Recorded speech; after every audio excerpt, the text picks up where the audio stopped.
Muito boa tarde a todos. Obrigado pela presença. Esse é o tipo da formatação que eu gosto mais, né, de mais um bate-papo aqui com todos, bem aberto.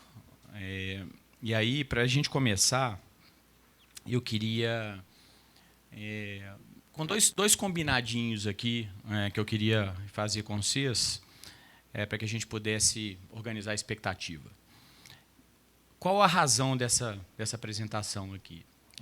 É a gente falar um pouquinho de como a diretoria, eu principalmente, faço a gestão financeira do Galo. Tentar meio que explicar alguns conceitos de como a gente gere o Atlético para que, na hora da interpretação dos resultados, quando vier, a gente possa estar falando a mesma linguagem.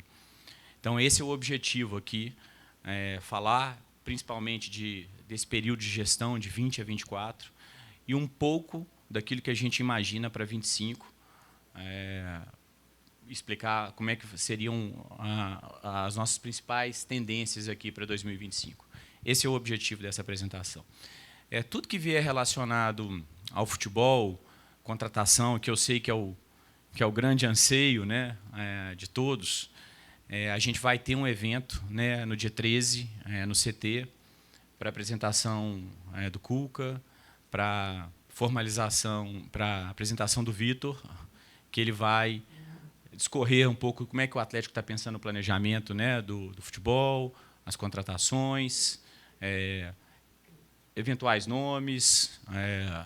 Esse é o objetivo. Então, quando esse tipo de pergunta vier, eu vou sempre voltar a essa, porque não é o meu objetivo aqui, né? O meu papel, como todos sabem, eu acabo falando, embora o CEO do clube, mas eu deixo a questão do futebol muito segmentada, o dia a dia, para a turma do futebol, e participo nas decisões financeiras. Esse é o meu papel. E dizer também que os números de 2024, eles são ainda projeções, estimativas, embora a gente já esteja em janeiro, mas ele ainda está dentro do prazo normal de qualquer empresa, de fechar os números, né? A nossa contabilidade ainda está trabalhando, precisa fechar, precisa auditar. Então, aqui é uma estimativa para que a gente não perca a narrativa desse período de gestão de 2020 e 2024. Isso está ok para todo mundo? Tá claro? Então, beleza. Então, a minha ideia é ir passando os slides, apresentando, e a gente vai... eu vou discorrer sobre a apresentação, nós vamos abrir para perguntas e respostas, mas se eventualmente tiver uma pergunta específica daquele slide que queiram fazer, me interrompam, façam, mas é só especificamente daquele slide, porque eventualmente perguntas que virão, elas estão nos slides seguintes, e a gente pode estar acabando respondendo. Tá bom? Beleza. Então, gente, passados aí, né, 30 dias, né, da último jogo da Libertadores, do Campeonato Brasileiro, agora para o dia 8, o Galo começa a vir ao mercado, né, que eu falo mercado é imprensa, torcedores, e começar a se pronunciar de estratégia, de números, e no dia 13 de futebol. Esse foi o nosso planejamento. Então, vamos lá. Eu já pulo de cara para as análises financeiras, como é que é, de forma simplista que eu falo assim, é de forma como eu faço a gestão, e eu queria deixar isso o mais claro possível para vocês. E aqui, pessoal, quando a gente sempre está falando de DRE, que todo mundo, que é demonstração dos resultados do exercício, eu analiso o Galo em 3 grandes blocos. Eu analiso o operacional, eu analiso investimentos, a linha de investimentos, que é compra e venda de atletas, e eu analiso o resultado financeiro. O que é operacional? Operacional são todas aquelas receitas do clube, exceto venda de jogadores. Exceto venda de jogadores. Então, quando a gente vai ver no DRE, daqui para frente, nós vamos ver receitas recorrentes, esse é o nome que eu acabo dando. E quais são os custos e despesas associadas a esse resultado operacional?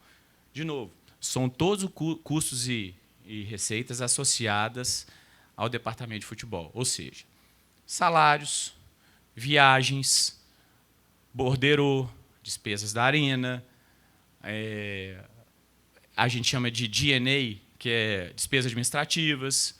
Isso é o que está no operacional. E essa aqui, gente, embora entenda que isso aqui não é talvez não seja o assunto preferencial da torcida ou da imprensa, para a gente, gestor, esse ponto é fundamental. Eu preciso fazer com que o Galo seja superavitário na questão operacional. Isso é que vai me dar sustentabilidade em longo prazo. Eu preciso fazer isso. Tá? Isso é muito importante. Eu queria deixar essa mensagem bem clara, que a gente precisa trabalhar 2024, primeiro ano de SAF, 2025, 2026, 2027. A gente precisa trabalhar exaustivamente para que isso fique superavitário. Isso é muito importante. Investimentos em atletas. Compra e venda de atletas. Eu trago aqui para vocês, vou trazer para vocês aqui o que o Galo investiu e o que o Galo vendeu nos últimos 4 anos, para a gente poder tentar dar uma equilibrada de entendimento de fato, o que o Galo investiu e o que o Galo vendeu.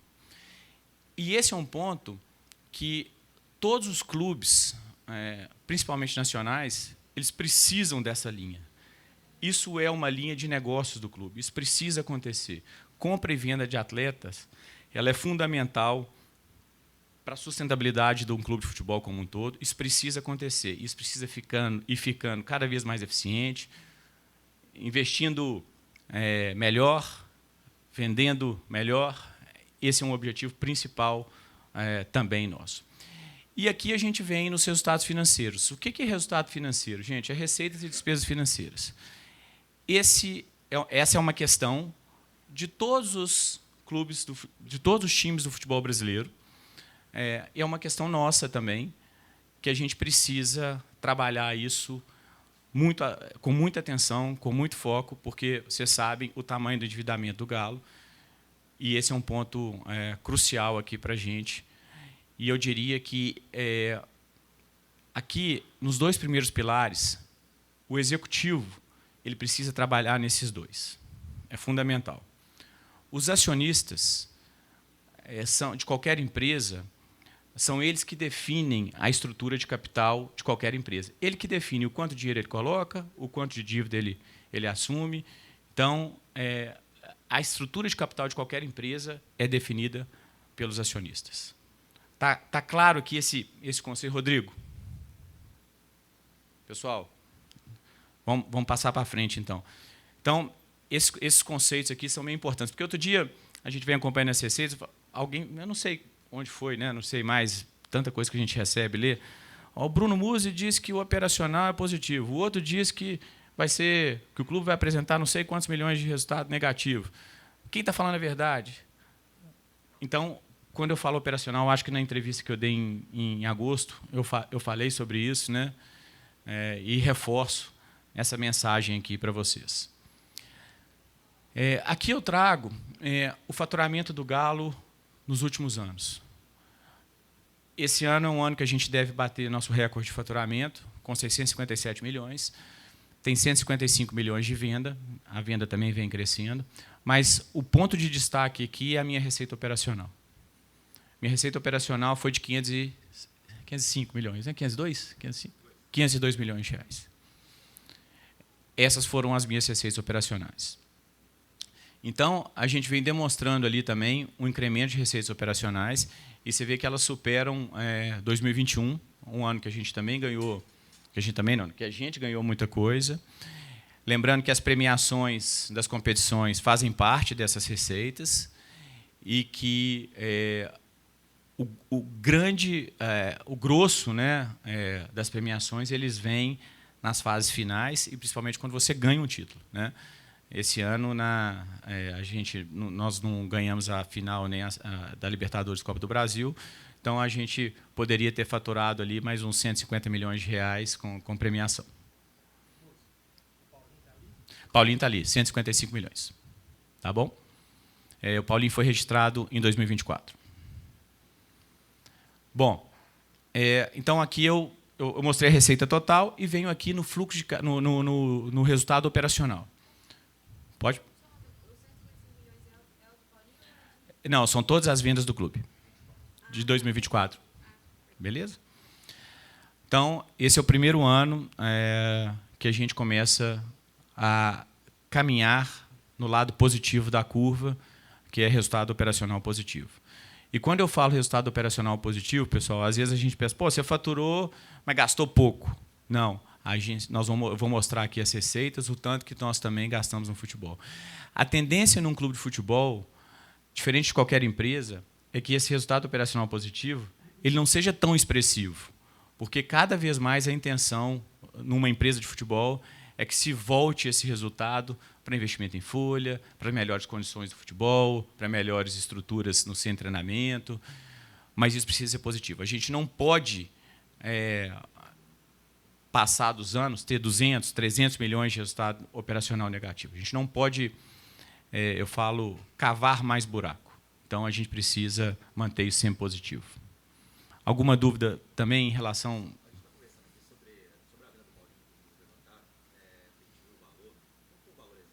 18 milhões de dólares. 18 milhões de dólares por 80% do Paulinho. 80% do Paulinho. É o que entra para o... Desculpa, gente, desculpa. 18 milhões é a transação total. O Galo tem 80% do Paulinho, de 18 milhões. Tá? Euros. E o Palmeiras também é responsável pelo mecanismo de solidariedade, que daria mais 1 milhão de euros. Tá? E a troca dos jogadores que vieram. É a maior transação do futebol brasileiro, a venda do Paulinho. Aí a gente tem uma série de cláusulas de confidencialidade no contrato, que a gente não pode exatamente falar, mas, normalmente, o que eu posso responder é assim, todas as transações do futebol brasileiro, sejam de compras ou seja de venda, elas são parceladas, tá? Todas elas. Aqui eu repito, né, o quanto que foi eu falei do resultado, mas eu falo das receitas operacionais. E aqui eu abro um pouquinho para vocês entenderem quais foram as receitas, o que compôs as receitas operacionais do Galo. Então, a gente fala lá, transmissões e premiações, 250 milhões de reais. A gente fala, eu queria chamar a atenção para 2 números aqui. Bilheteria, 81 milhões de reais, e Arena MRV, 50... Eu já não enxergo mais nada. 53 milhões de reais, que são 2 números importantes ali, no meu ver. Obviamente, premiação, né? Transmissão, premiação, chegando às finais, foram números importantes. Mas bilheteria, eu considero que foi significativo. Eu considero que a gente poderia ter tido ali mais uns 10 milhões de reais, caso não houvesse os últimos 3 jogos com punição da Arena MRV, a gente poderia ter faturado mais uns 10 milhões de reais ali na bilheteria. E a entrada da Arena MRV em operação com 53 milhões de reais. Sendo que a gente praticamente não fez nenhum evento, né, ou muito poucos eventos. A gente faturamos ali uns 2 milhões de reais, né, Thiago, com os eventos esse ano. Então, a gente tem um mato grande, né, um potencial grande para poder explorar, principalmente com a questão do gramado agora. Acho que a ideia é que a gente só disponibilize o resultado, o documento oficial do relatório de gestão quando ele estiver auditado. Tá? Vocês estão tirando fotos e tal, mas assim, para a gente poder entregar uma coisa que seja completamente organizada, mas a gente não queria aqui deixar de passar as mensagens como a gente está trabalhando. Isso é receita bruta. Receita bruta. Não, esses 53 milhões, 81 bilheteria, e dentro dos 53 milhões a gente tem A e B, estacionamento, as vendas das cadeiras cativas que vão recebendo, a venda dos camarotes. É um combinado de receitas da Arena MRV. Tá, esse slide aqui tá tranquilo? Então, deu para entender como é que a gente fez as composições ao longo dos anos para as receitas operacionais do clube. Vitória.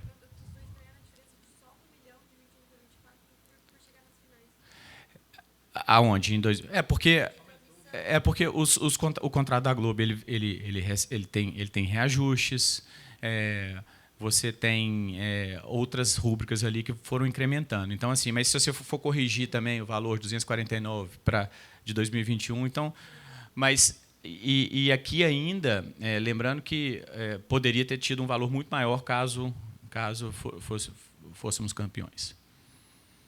E aí esse gráfico aqui ele mostra todas as despesas e todos os custos da parte recorrente. O que eu destaco aqui? Eu destaco o tamanho do investimento na folha de futebol, né?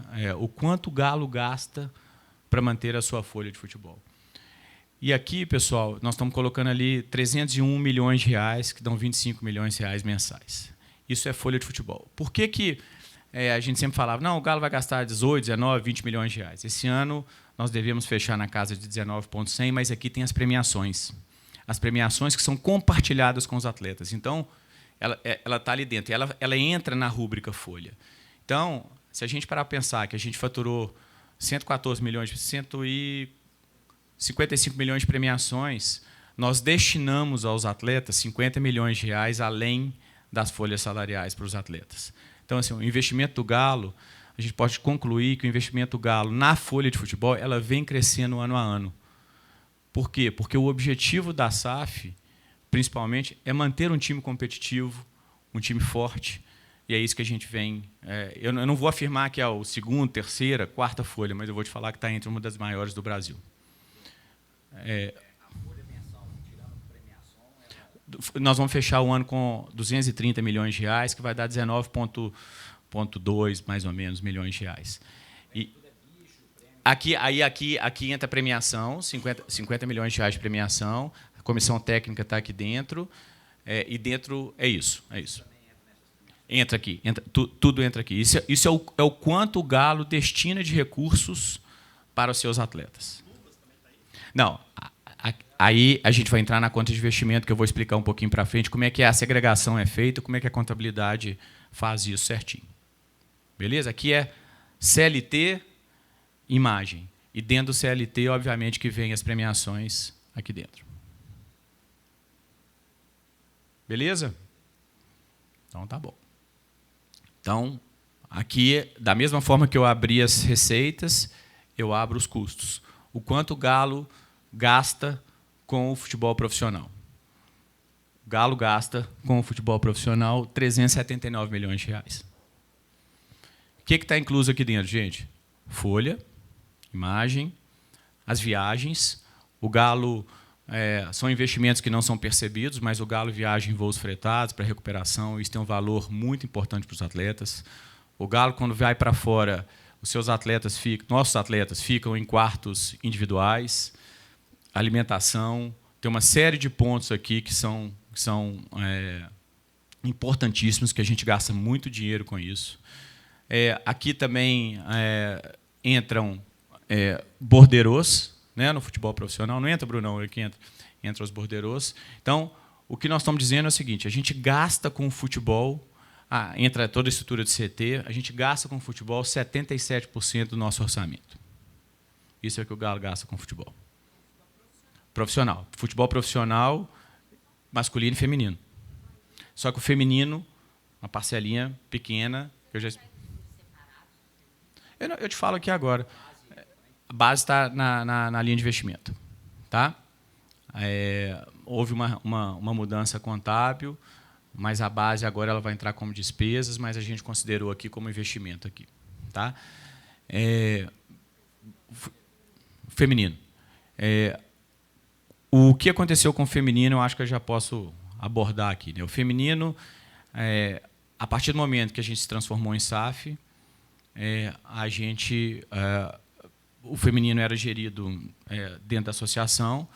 Quando a gente absorveu o futebol feminino, que aconteceu logo na virada do ano para a SAF, a gente já tinha ali um time montado com uma suposta redução de orçamento, que não aconteceu. E aí a gente passou 2024 reorganizando o futebol feminino, que passou, num primeiro momento, por dar uma condição de melhoria na infraestrutura,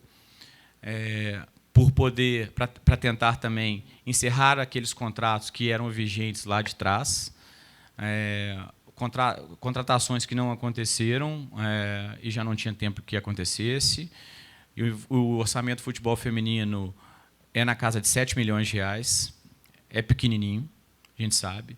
A gente sabe que o futebol feminino, a gente está num caminho de evolução. É importante para a SAF, a SAF acredita, só que a gente vai crescer ele da forma como a gente entende que deve ser feito. Esse ano, por exemplo, 2025, a gente já começa de forma bastante tímida ainda, mas um ou outro contrato de patrocínio já destinar um recurso para o futebol feminino. Nós estamos entrando com projetos de lei de incentivo também para trabalhar no futebol feminino, mas vai acontecer de forma gradativa. Mas isso faz parte da nossa estratégia.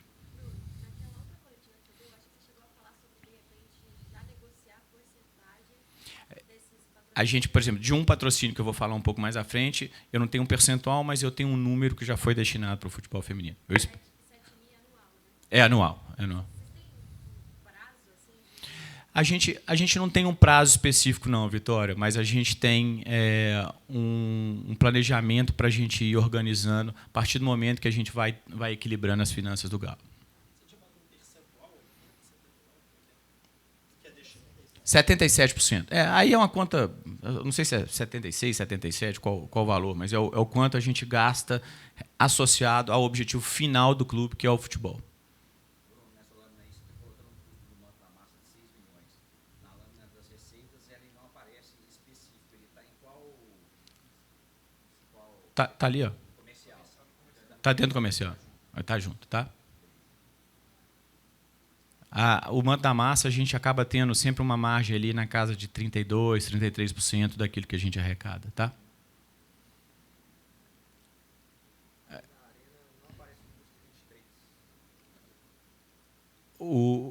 Na verdade, não sei nem explicar por que não aparece ali o custo de 23 inicialmente, mas a gente considerou o custo... foi pouco tempo de operação ali, mas a gente considerou 24. Ele deve estar embutido numa outra rúbrica ali, mas foi mínimo. Esses 29 é o custo de manutenção da arena como um todo, tá? Toda a equipe, todos os custos de operação para manter. Aí, quando você tem os jogos, é adicional aquilo que aparece na margem líquida dos borderos. Aí é investimento. Tá? A gente sempre fala assim, o que é operação? Eu, para poder ter a arena, me custa 29 milhões de reais. Toda vez que eu vou fazer um evento, os custos atrelados àquele evento me custam mais tanto, mas eu abato ele da minha receita. Então, quando a gente fala lá no borderô da arena, que a gente teve 65%, 70%, 75% de margem, aquilo é o de fato o que sobra para mim para eu poder pagar todos esses custos da arena. Então, se a gente pensar que eu tive 81 milhões de bilheteria, mais 53 milhões da arena, 120 e tantos... 134 menos os 29, esse mais ou menos é o resultado que eu tenho com a Arena MRV. Esse é o menos 29, a dúvida é o seguinte, porque a despesa, você já abate daquele valor que você colocou na lâmina da receita quando você colocou lá? Não, a despesa, ela é... Não, a despesa que eu estou falando específica do evento. Eu já bato. Então você não coloca nem lá. Não, ela já vem com margem líquida lá. Você queria falar? Custo.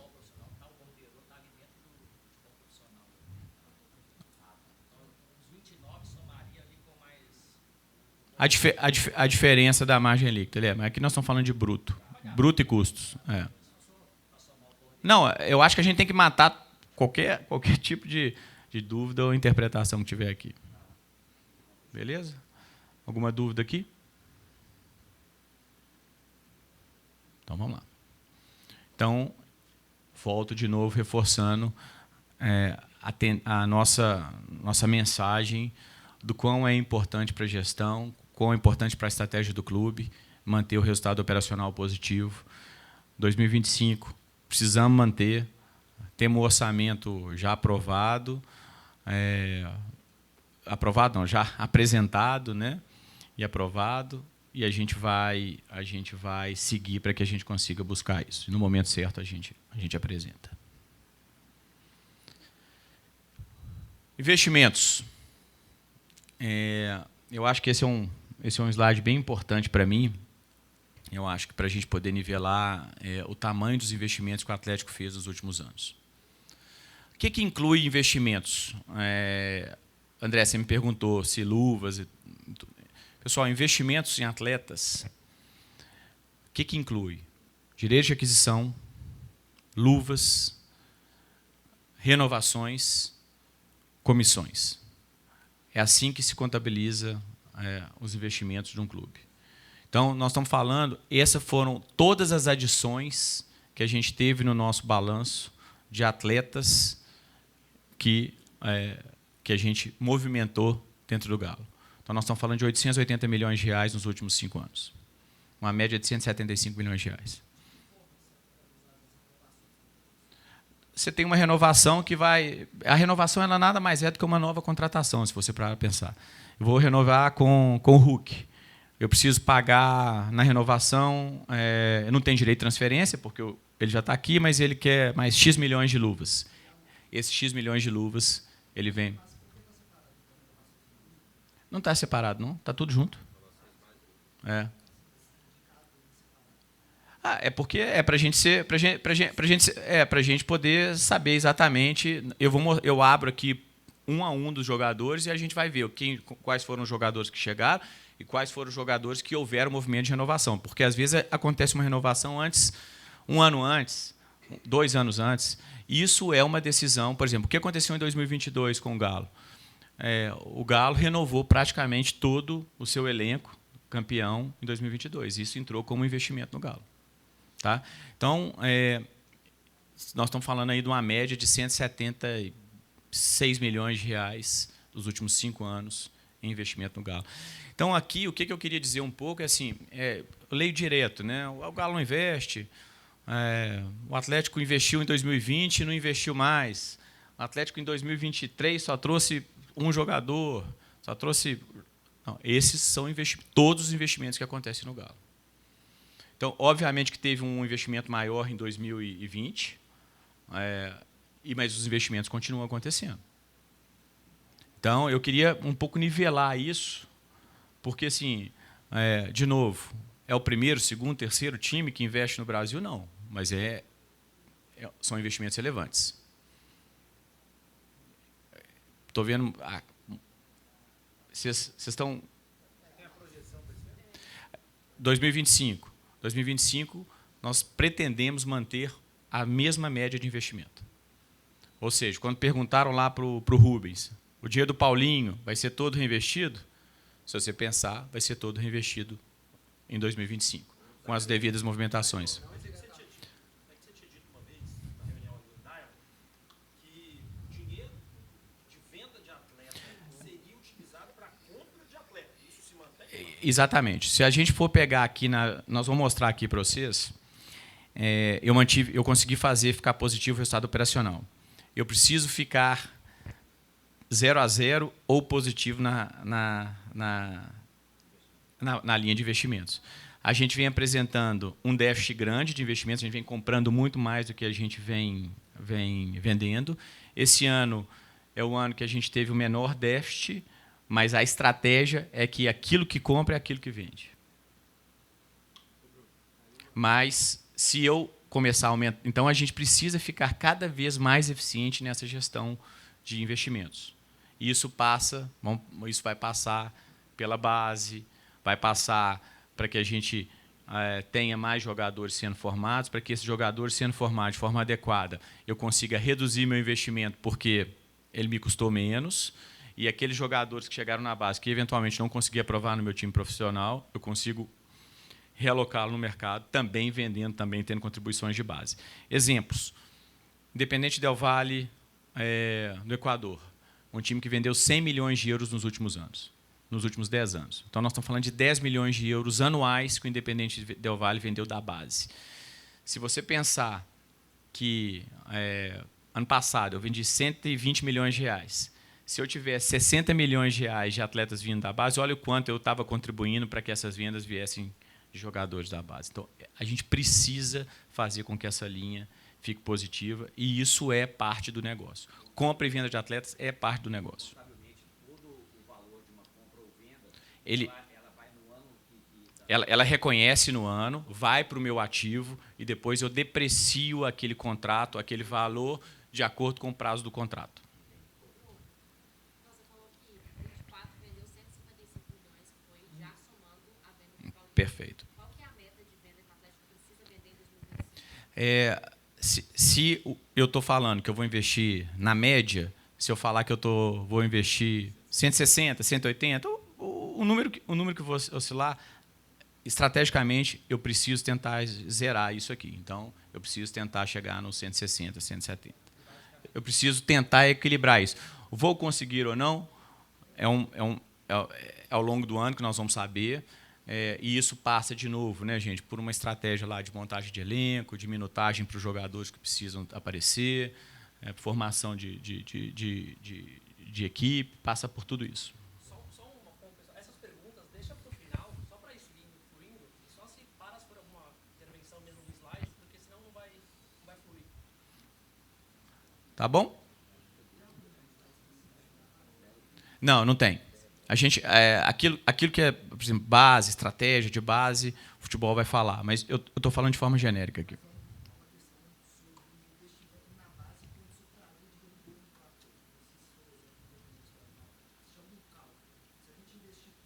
Não tem uma correlação direta. É um pouco do futebol aqui profissional, né? Se eu investir 250 milhões de reais num jogador, em aquisições, quer dizer que eu vou ter X de retorno?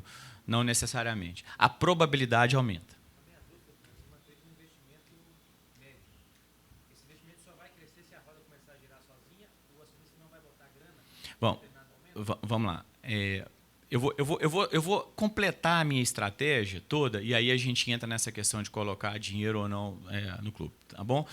Mas o fato é que para 2025 a gente vai manter um nível de folha elevado. Nós vamos manter o nível de investimento nesses patamares. Eu não estou cravando números aqui para a gente poder trabalhar em média, porque depende do sucesso das negociações, o que a gente consegue negociar ou não consegue negociar. Tá bom? Bom, beleza. Eu trago aqui uma lista de exemplificação de todos os movimentos que aconteceram, né? De todos os atletas que chegaram, de todos os atletas que foram renovados, para a gente poder começar a perceber o nível de investimento que o Galo vem fazendo. Então, desde 2020 até 2024, são todas as adições que vão para os meus ativos e que depois eu deprecio ao longo dos anos do contrato. Tá bom? Venda, então, 880 menos, vamos falar, 482. Esse é o nível de investimento no Galo. Então, o quanto a gente comprou, o quanto a gente vendeu. E aí a gente vai ver o movimento. Volto. Pessoal, volto também para lembrar, né, os números de 24. Só para a gente deixar isso bem organizado. A gente está no processo ainda de fechamento de contabilidade. Normalmente demora um mês e pouquinho. Depois vem a auditoria, entra, revisa tudo. Aí tem uma série de fundamentos para serem concluídos. Tá? Aqui foram as movimentações, né, de venda. Também a gente, em 2020, vocês viram lá o tamanho do investimento, o quanto que nós vendemos. E agora a gente viu o maior número de vendas aqui em 2024, principalmente em função da venda do Paulinho.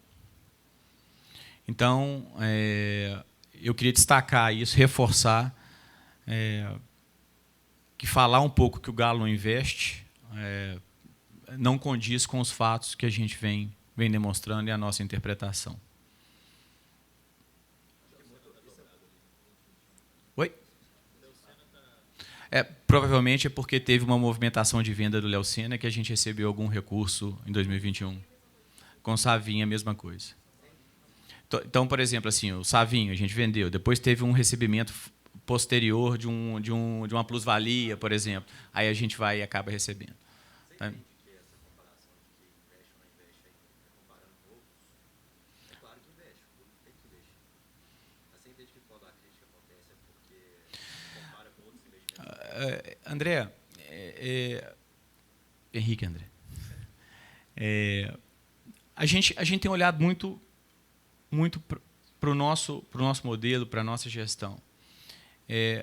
Aquilo que eu te falei, o Galo luta para poder ficar entre os principais clubes do Brasil. Esse é o nosso objetivo, para a gente estar sempre competitivo. Eu acho que esses investimentos estão totalmente condizentes com esses principais clubes que estão... Vamos tirar Flamengo, Palmeiras dessa conta, né? E aí tem umas questões de tempo, né? Às vezes aquilo que a gente investiu em 20, tem outros fazendo agora em 24. O que o Botafogo fez em 22, talvez tenha... Então, assim, eu acho que, na média, a gente vem mantendo uma coerência de investimento. Essa é a minha leitura. Então, e, obviamente, que, a partir do momento que você está num ano que a gente teve uma ressaca forte, né, de perda de títulos, de um quase rebaixamento, você tem o rival contratando, obviamente que isso vem pressão para o lado de cá. Trazendo para o Galo, se tiver preparando esse slide. Não. Você falou do orçamento. Você falou que deve ser o mesmo para esse ano. Só que o Atlético está perdendo vários jogadores do elenco. Kardec, Lemos... Eu queria que em 2000, no evento dia 13, para a questão de formação de elenco e estratégia de elenco... A questão financeira. Você vai precisar contratar mais para compensar.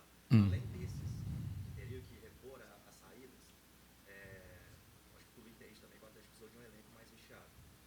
Então, além desses, que teria que repor a saída, outros teriam que vir. Então, se você mantém a média de investimento, essa conta aqui na casa não fecha, entendeu? Não, eu não entendi. Ele está dizendo o seguinte, o Vargas saiu de graça. Não, o Vargas... Vargas não teve seu contrato renovado, saiu sem recebimento. Como é que vai repor um Vargas, exemplo, se não tem a posição? Pessoal, os investimentos, nós não estamos montando um elenco do zero. Nós temos uma espinha dorsal que eu julgo adequada. Mas eu vou deixar o futebol falar, porque a estratégia de montagem de elenco, eu queria que vocês entendessem, com o Vitor, qual é a estratégia de montagem de elenco. E a gente acredita que, com os investimentos que nós estamos programando, que com o investimento que a gente tem na folha, nós teremos um time competitivo para 2025.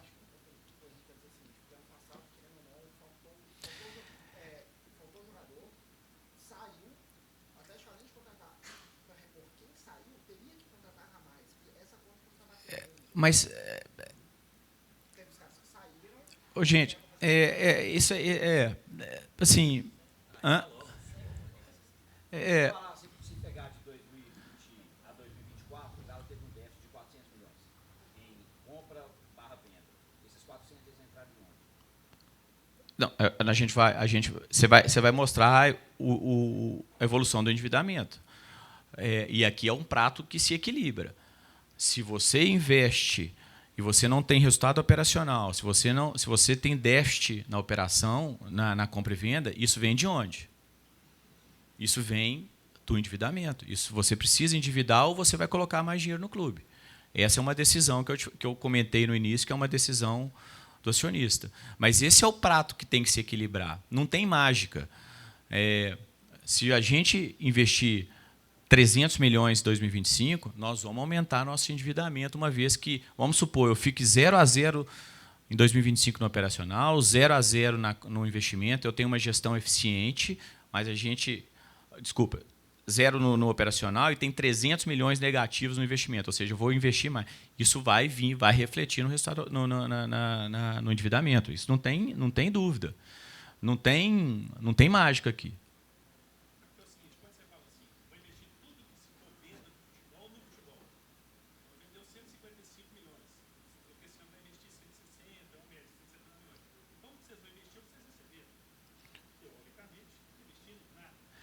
Não, gente,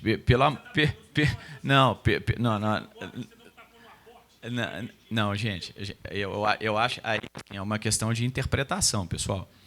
Você falar que o que eu vendi e o que eu investi, eu não investi nada, não, mas em 2024. E vou tentar vender, mas eu preciso ser eficiente mantendo um elenco. Não quer dizer que se a minha conta fechou, se a minha conta de venda e compras ficou no 0-0 que eu não investi nada no clube.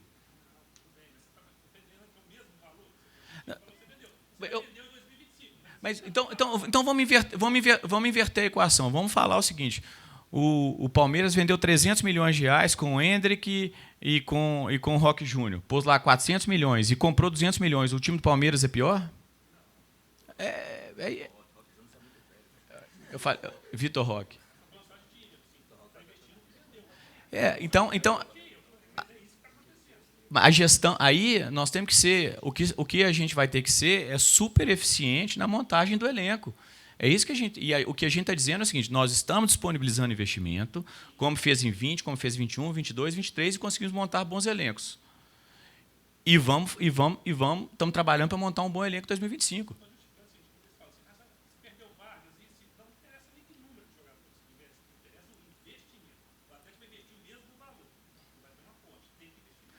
O investimento ele precisa acontecer para que a gente reponha o nosso elenco. O futebol vai viver o tempo inteiro de reposição de elenco, gente. Vai comprar, vai vender. O Botafogo está desmontando o time agora, vai trazer novos jogadores. Isso faz parte da rotatividade, não tem jeito. Vamos seguir a apresentação, no final a gente vai ter bastante tempo para o Bruno responder todas as perguntas. Porque senão a gente vai perder aqui o fio da meada da apresentação. Nós vamos, mas eu acho que esse aqui é um ponto muito importante de entendimento, porque é um pouco do futuro, né, do Galo, como é que a gente enxerga.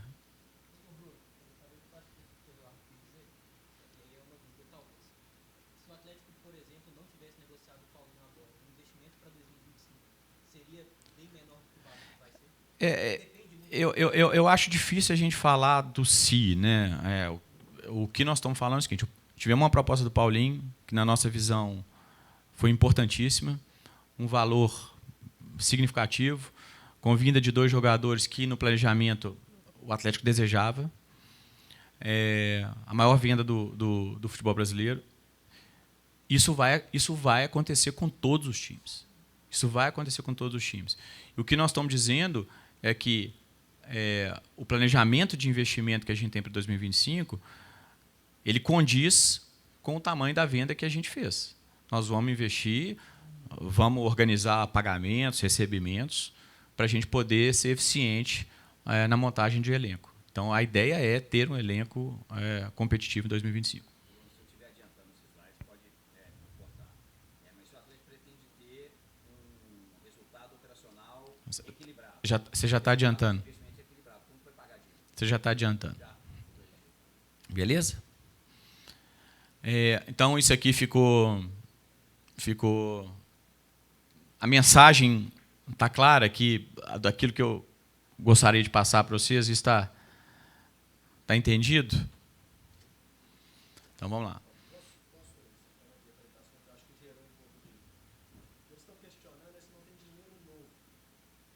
Eu acho que ele disse aqui, você está recebendo 120, você está devolvendo 120 através de contratação, é dinheiro novo. Eu acho que é isso. Nós vamos mostrar aqui. Não, mas é isso que você tem dinheiro novo. O que nós vamos mostrar aqui, de novo, eu volto para a primeira minha frase. Destinação de capital para uma empresa, quem define são os acionistas. Fechou? Vamos lá. Pessoal, endividamento do Galo. O que é o endividamento do Galo? Eu que estou perguntando. Banco, compra de atleta, dívida com fornecedor antigo. Vamos lá. Então, eu resumo aqui para vocês. A gente tem endividamento bancário, a gente tem dívida da Arena, a gente tem todas as questões tributárias e fiscais, e a gente tem nosso capital de giro. Contas a pagar menos contas a receber. Que entra fornecedores, entra principalmente aqui essa conta de contas a pagar menos a receber. Basicamente, num clube de futebol, é a diferença da compra e venda de atletas, no nosso balanço. Quanto a gente fechou 2023 pós-SAF? 1.310. Rodrigo sabe disso bem, não sabe?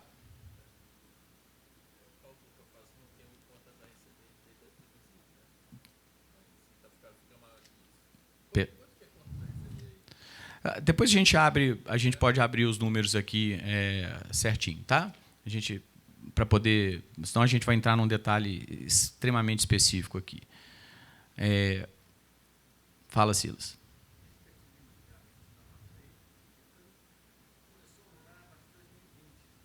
Não, eu vou mostrar para vocês. Eu vou te mostrar. Estou mostrando 2024, lembrando, de novo, não está auditado, não está fechado. É final de 2024. 1.4. E eu havia dito lá atrás que a gente ia provavelmente chegar no 1.2. Né? Eu havia dito isso.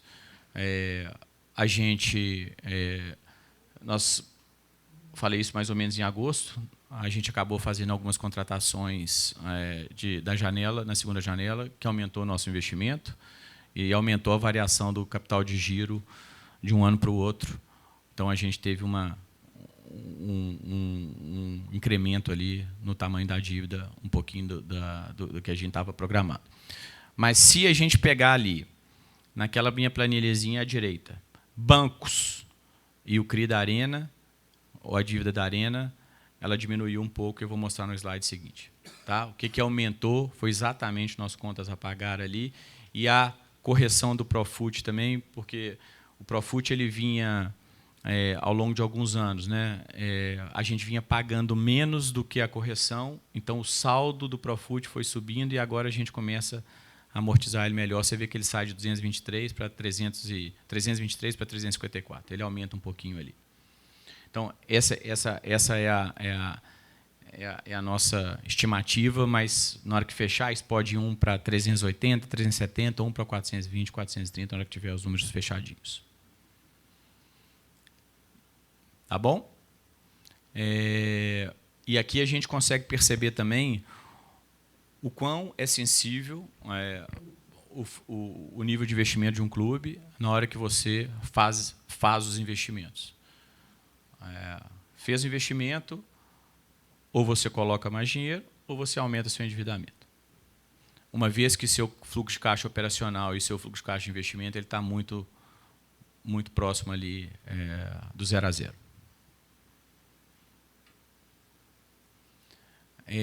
Aqui eu também tenho uma mensagem, aqui são os bancos, e tem também a dívida da Arena.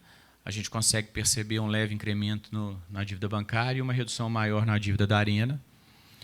E o endividamento, esse que mais nos custa, né, ele tem uma leve redução. E aqui eu também mostro a mensagem que muita gente fala, os principais bancos são dos acionistas, ele tira dinheiro do bolso, paga no outro. A gente consegue colocar aqui, ver que talvez 100 milhões em cima de 917 pertence ao Banco Inter e pertence ao BMG, sendo que o Banco Inter é disparado a menor taxa que a gente tem. Tá? Então, essa conversa de que o endividamento do Galo está na mão dos banqueiros, né, tirando de um lado para o outro, é papo furado.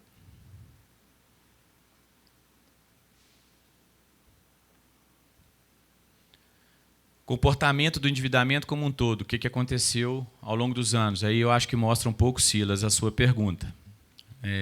Galo, final de 2019, Galo, final de 2024, o momento que chega a dívida ali pré-transação da SAF.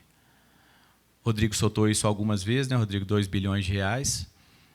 Certo? Verdade, ué. Não, é verdade, nós estamos. É isso mesmo. E aí teve os aportes, né? E aí teve a redução. E aí, de novo, eu queria fazer um paralelo com a questão do futebol, com o patrimônio. O que aconteceu nesse período? Né? Foram feitos investimentos, o tanto que o elenco se valorizou, o tanto que foram feitos de novos elencos, de novos jogadores. E também ali entra já um pouco da questão do shopping, né? A venda do shopping e a substituição por um patrimônio associado ao futebol, que é a Arena MRV. A gente trocou um patrimônio por outro. Vou mostrar um pouco ali da questão da pergunta, né? Onde foi o dinheiro do shopping, o que aconteceu. Mas isso aí, o endividamento subiu, o patrimônio acompanhou junto para que houvesse a performance esportiva. Só para entender como que a gente tem ali diversas métricas. A gente tem métricas internas pelo SIGA, a gente tem métricas de transfer market, que a gente faz uma comparação, a gente tem diversas métricas proprietárias que a gente faz. E só para você ter uma ideia, na transação da SAF, quando a gente faz a transação da SAF, a gente precisa de diversos laudos para poder fazer a transferência dos ativos da associação para a SAF. Então, quando a gente falou lá atrás, quanto foi o valuation do Galo? Valuation do Galo, você tem diversas maneiras de fazer um valuation. Você faz um valuation por fluxo de caixa descontado, você faz um valuation... o valuation é o valor da empresa, né? Você traz todas as receitas futuras, todas as receitas trazem valor presente, ou você faz por múltiplo de mercado, que foi o nosso caso, e esses números têm que conversar, que foi o faturamento de 2022 multiplicado por 5,1 vezes, chegamos no valor, e esses valores eles têm que estar compatíveis também com os nossos ativos. Então, a gente fez laudos, tanto da Arena MRV, quanto dos nossos elencos e dos nossos patrimônios. Tá? E aí, eu pus isso aqui um pouquinho fora de ordem, assim, numa apresentação tradicional, mas para mostrar que endividamento, elevação de patrimônio, no nosso caso, ela veio acompanhada da performance esportiva nos últimos 5 anos. E aí a gente vai um pouco naquela... É garantia que vai dar certo? Não. A gente investiu, a gente teve um bom retorno em 2021, né, com os títulos, a gente teve performances importantes nos últimos anos. O Galo disputou, acho que 13 finais, ganhamos 8 títulos. Se você pegar os melhores times também, disputaram muitos, mas a gente também está entre, de novo, não é o primeiro, não é o segundo, não é o terceiro, mas estamos dentro ali os principais conquistas no futebol. Então, isso veio acompanhado, né, de investimento. Agora, de novo, né, é garantia? Não é garantia. Você poderia ter feito isso de outra maneira, colocando mais dinheiro? Poderia colocar mais dinheiro. Como que o Atlético decidiu? O Atlético levou o seu nível de endividamento para subir o patrimônio. Essa que foi a estratégia. Beleza? Diamond. Eu pus 2 datas aqui. 2017, 2022. 2017, vendida a metade do shopping por 268 milhões de reais. 2022, a outra metade por 335 milhões. Só para a gente poder contextualizar aqui os fatos. Bom, como é que foi a movimentação das entradas e saídas do Galo nesse período como um todo? O que aconteceu? Tudo que entrou e tudo que saiu no Galo. Então, a gente tinha lá 747 milhões de endividamento. A gente tivemos, deixa eu lembrar aqui, os gráficos. Resultado financeiro, 497 milhões nesse período inteiro. Um resultado financeiro, um déficit financeiro importante pelo tamanho da dívida, pelo aumento da Selic, por uma série de coisas. Os 880 milhões de investimento que nós fizemos. 263 de resultado operacional negativo. Não está danado de enxergar. 112 investimentos de categoria de base. Dívidas do passado, contingência, acordos e outros. Naquele momento, quando foi investir, você tinha uma série de FIFA vencendo, acordos de 2015, 2016, 2017, antecipações de receita, né? O contrato da Globo naquela época era permitido antecipar como um todo, estava antecipado até 2024. O endividamento da Arena, né? Que foi ali o CRI da Arena e tudo. Depois, como é que a gente foi reduzindo para chegar nos níveis atuais? Venda de atletas, venda do shopping, conversão, aporte na SAF, o aporte adicional que teve esse ano, 140 milhões, que era para ser 200, foi 140, ainda tem 60 por fazer. Então, isso do Vorcado, exatamente. Então, dinheiro não tem carimbo.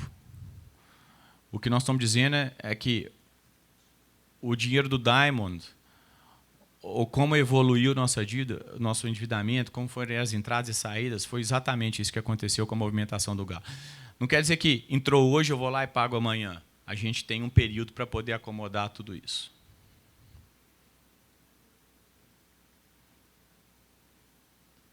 Nessa questão do Diamond, o falou que ele ia ser usado para pagar as dívidas onerosas. Não, o que foi São as dívidas mais caras. o documento fala, Igor, que foi o shopping ia ser utilizado para pagar dívidas em geral.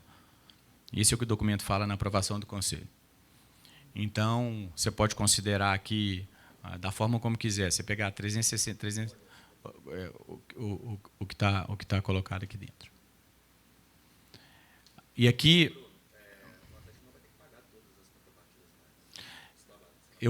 vamos deixar essa para o final dos contrapartidas, para a gente não perder o raciocínio, mas eu explico elas também. Tá? Não está aqui. Isso aqui é o que aconteceu de 20 para 24. Tá? Não, aí eu vou explicar para você aqui da obra da Arena, a gente pode falar desse ponto também. Eu acho bem importante a gente falar disso para poder matar esse assunto de custo da obra também, gostaria de explicar isso. Você me lembra que eu te respondo.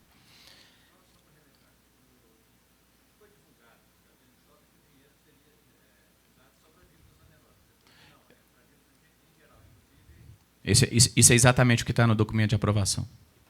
Beleza? Aqui mostra um pouco da estratégia da troca de um ativo, um shopping, para um ativo da Arena, que é um ativo relacionado ao futebol. O shopping, nos últimos 4 ou 5 anos, né, ali são 1, 2, 3, 4, 5, quanto que o shopping dava de rentabilidade para o Atlético? 26 milhões de reais. A Arena MRV, o quanto que a Arena MRV deu em 1 ano e 4 meses para o Galo? 97 milhões de reais. Essa é a diferença da troca, basicamente, ali. 26 milhões os 4 anos. Os 4 anos. Em 5 anos, desculpa. Isso é a rentabilidade que o Galo tinha em função das suas participações. Ali em cima era maior. Na hora que a gente vendeu metade, ele já caiu pela metade. Quando a gente tem uma oscilação ali no shopping, é o que eles chamam de resultado operacional de shopping, NOI, e aí ele distribui aquele percentual que o Galo passava a ter. E aqui a gente tem, em 1 ano e 4 meses, o quanto o Atlético teve de bilheteria, quanto que o Atlético teve a sua margem líquida e quanto que ele teve ali de match day com a Arena MRV. Arena MRV, desde a sua inauguração, 42 jogos, 2,6 milhões de reais de faturamento por jogo, os 97 milhões acumulados, 11 milhões de match day, eu falo de A e B estacionamentos. Nós temos uma margem de A e B bastante interessante, com níveis de consumo até maiores do que o Allianz, por exemplo, mas também a comparação não é justa, porque eles não vendem bebida alcoólica, a gente vende, eu acho que é até uma tendência que isso possa vir ser implementado aqui em Minas Gerais. Estacionamento, isso, estacionamento, A e B, etc. 70% de, ali é margem, né? Margem. Tá bom? Oi? Eu não fiz essa comparação, Silas. Eu mostro para vocês aqui o quanto que a gente evoluiu, né, com o aprendizado ali da Arena, o quanto a gente vem evoluindo. Eu mostro quais eram as margens enquanto a gente jogava no Mineirão. Na entrada da Arena MRV, né, quanto que a gente começou nos primeiros meses. Eu vinha dando entrevistas, né, que não, a gente ainda está aprendendo a operar o equipamento, estamos aprendendo, CEO, estagiário, não sei o quê. Mas faz parte. Eu acho que a gente ainda tem a aprender, a gente ainda tem a evoluir. Mas o quanto que a gente conseguiu atingir de melhora de performance na Arena, né, com renegociações de contrato, melhor operação, otimização, limpeza, segurança, alimentos e bebidas, tudo isso. Então, eu acho que tem uma troca interessante de patrimônio do que era, né, um shopping para um ativo ligado ao core business de uma SAF. Esse gráfico eu gosto bastante, parece simples, mas por que eu gosto bastante? Né? Um público médio de aproximadamente 35 mil pessoas, e lembrando, né, que a gente tem uma capacidade de 44, 45 mil pessoas, sendo que a gente perde sempre com a questão do ser do adversário, com os espaçamentos, a gente perde um pouco também com aquelas cadeiras e camarotes ali que foram vendidos, né? A gente... Então, um público médio eu acho muito legal se a gente considerar os últimos... Naves pode falar aí, Mineirão, lá de trás era 20 e poucos, né, Naves? 20 e poucas mil pessoas de média, né, que a gente vinha mantendo, né? E eu lembro muito quando a gente fazia o business plan da Arena, lá em 2017, 2018, a gente considerava 32 mil. A gente falou, será que a gente é otimista, pessimista? Mas a gente começa a ver que os números vão se convergindo. E a gente teve uma performance, né, como mandante de 70% dos pontos disputados. A ideia é a gente tentar aumentar isso cada vez mais, a importância de jogar na nossa casa. E o tanto que a Arena MRV, na nossa visão, né, contribui para o negócio futebol do Galo. E aí, deixa eu pegar aqui esse gancho aqui, um pouquinho do custo da Arena MRV, só para emendar a Arena. Quando lá atrás, 2017, foi aprovada a Arena MRV, Frossá, a conta foi assim, 410 milhões de reais, preço máximo garantido. Como é que foi feita essa conta? 250 milhões de venda do shopping, 60 milhões de name rights, 100 milhões de venda de cadeira. 2017. Não tinha projeto, não tinha especificação, não tinha absolutamente nada. A Arena entra... o contrato de PMG, o que é o contrato de preço máximo garantido? É um contrato que você estabelece um teto, mas, após um ano dos projetos executivos estarem completos, esse preço máximo garantido ele é reajustado dentro de um certo limite. Esse preço máximo garantido foi reajustado para 550 milhões, se eu não me engano, em função da execução dos projetos. Além desses valores, nós tivemos uma pandemia no meio do caminho, né, que o INCC chegou a bater 20 e poucos %, mas os custos de construção chegaram a bater 2, 3, 4 vezes o custo que era planejado lá atrás. Além disso, a gente teve incremento no projeto, ajustes, né? O projeto lá atrás era para 42 mil pessoas, a gente subiu algumas linhas de arquibancada para chegar no 46. A gente teve diversos incrementos que foram implementados na obra. Nós tivemos as exigências de uma aprovação legal, que é normal de acontecer. Por exemplo, escadas metálicas ali no TV Compound, reforço das lajes para jardinagem. Aí teve uma série de exigências legais, cobertura. A gente acabou pagando 23 milhões de reais a mais pela exigência sonora de manter os 95 decibéis, que acarretou nessa discussão toda de acústica.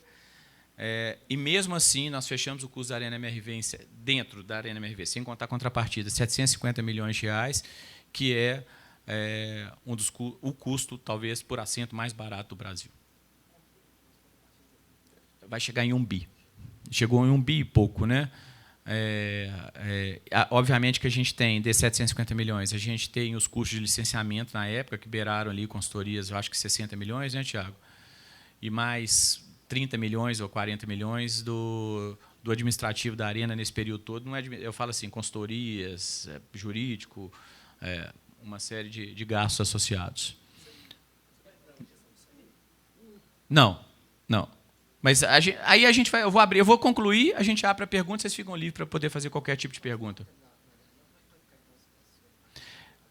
E aí as contrapartidas, é o seguinte, a gente já executou as contrapartidas ambientais quase em sua integralidade, a gente já entregou as contrapartidas sociais também quase na sua integralidade, a gente já fez algumas contrapartidas de mobilidade urbana, né, como o entorno da Arena, como o viaduto o viaduto da Massa, a iluminação, né, do viaduto, tem algumas outras contrapartidas, e essa legislação que passou agora, que limita 5% as contrapartidas, nós vamos entrar o quanto antes com uma revisão de condicionantes para que a gente possa enquadrar dentro desses valores.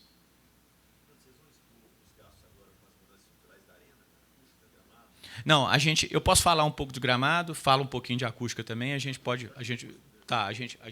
fala de forma geral aqui, não tem um slide, mas eu posso responder sem problema nenhum. Beleza?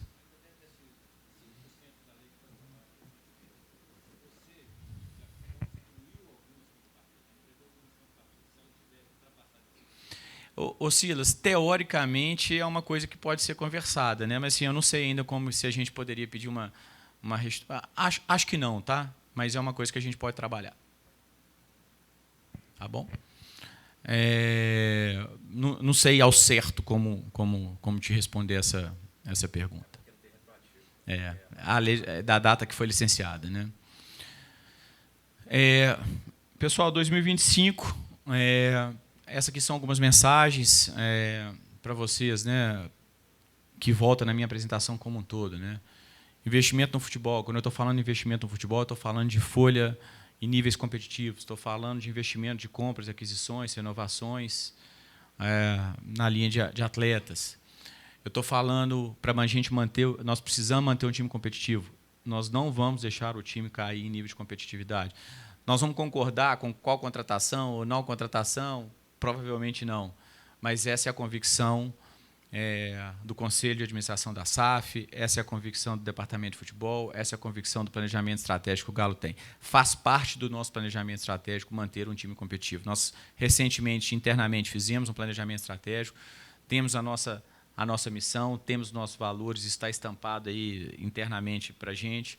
Isso faz parte do nosso planejamento estratégico. Nós não podemos deixar isso cair. Qual é o grande desafio? Equilíbrio financeiro. Equilibrar operacional, equilibrar investimentos e equilibrar o nível de endividamento. Esses são pratos bastante complexos da gente trabalhar, mas é o que a gente busca. Para 2025, eu queria comentar alguns pontos aqui. Recentemente, nós fechamos um contrato, foi o maior contrato de patrocínio da história do Galo, com a H2, que é uma empresa que a gente vinha negociando com diversas empresas do mercado. É uma empresa que se aproximou muito da gente em similaridade de compliance, em similaridade de visão estratégica. É uma empresa que, com um patrocínio de 60 milhões de reais fixos, vai, com certeza, contribuir muito para a gente manter o investimento elevado no futebol, de folha, manter o investimento. Quando a gente fala futebol, a gente não fala só contratação, a gente fala de investimentos em folha, de estrutura para o atleta, e a H2 está proporcionando muito isso para a gente. A gente saiu de um contrato da Betano, né, de 18 milhões, que tinha sido lá na época o maior contrato de patrocínio, a gente foi super criticado, né, quando a gente conseguiu ainda estender de 14 para 18, o Atlético estava atrás, mas a gente já vinha trabalhando em silêncio para poder chegar num bom contrato, acho que a gente conseguiu apresentar. Nós somos muito satisfeitos com a parceria com a H2, e eu acho que ela vai contribuir muito para a gente. E essa sustentabilidade, essa performance esportiva ajuda demais a gente buscar patrocínios, né, cada vez melhores. A gente tem um contrato com a Abrax de 25 a 29, contrato também significativo. A Abrax é a exploração de placas publicitárias no campo. A gente tem um novo contrato de televisão da Libra com a Globo, né, um contrato de 6,5 bilhões de reais para os próximos 5 anos. A gente dá um salto também nas questões de transmissão. Então, com isso tudo, a gente deve manter um faturamento, a depender das vendas e do investimento, bastante também, a gente imagina, próximo da casa dos 600 milhões de reais, também para 2025, mesmo não disputando Libertadores, né, disputando Sul-Americana, disputando Copa do Brasil. Mas isso é faturamento. Então, isso é como a gente vê aí o 2025 do Galo e a importância dessas parcerias.